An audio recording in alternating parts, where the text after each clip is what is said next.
जब भारत आजाद हुआ था उस समय रक्षा उत्पादन के लिए भारत में बहुत सामर्थ्य था।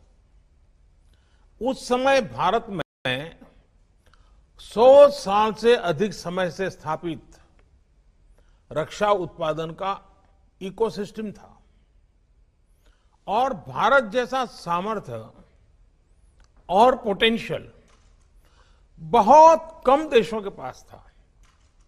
लेकिन भारत का दुर्भाग्य रहा कि दशकों तक इस विषय पर उतना ध्यान नहीं दिया गया जितना देना चाहिए था।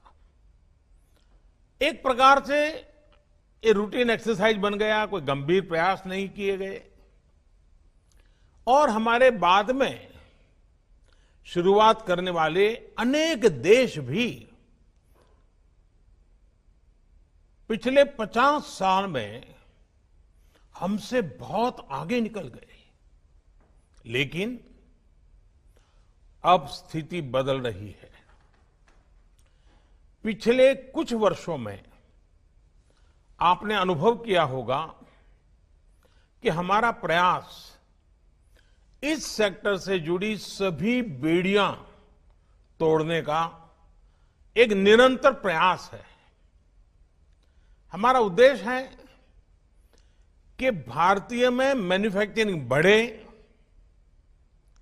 नई टेक्नोलॉजीज का भारत में ही विकास हो और प्राइवेट सेक्टर का इस विशेष क्षेत्र में अधिकतम विस्तार हो।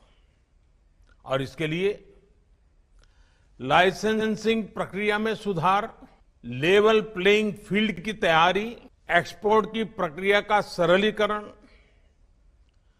ऑफसेट के प्रावधानों में सुधार, ऐसे अनेक कदम उठाए गए हैं।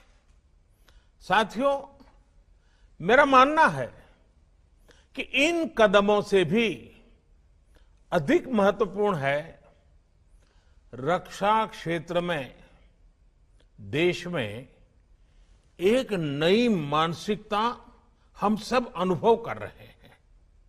एक नई मानसिकता का जन्म हुआ है।